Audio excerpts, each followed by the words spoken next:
Recently, the government of Belize had committed to salary increases for teachers and public workers. With all things considered, when it comes to public debt coupled with the expenses being incurred following the destruction by Hurricane Earl, the possibility of having the teachers and public workers increase is delayed.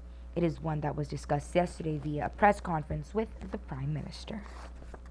Well, if you're suggesting that they might want to consider uh, having that salary increase postponed as a consequence of what has now happened, I think that would be an excellent suggestion.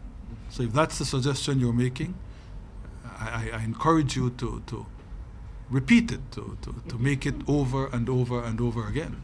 In order not to be coy, Mike, well, you deny that you're making a suggestion, but you've raised it, and so in effect, I hope you won't feel offended if I say you've put it on the table. But no, man, let me relieve you from any pressure. I think it is something I would certainly have intended to put on the table, even in the absence of your asking the question today. I clearly in the circumstances, everybody needs to make sacrifices, and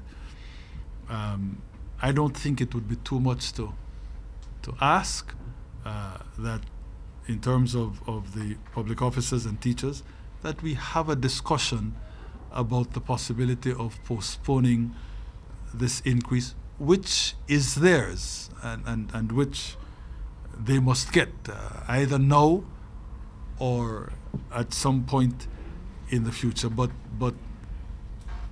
in fact, thank you for raising it, because I wouldn't have wanted for that to happen here.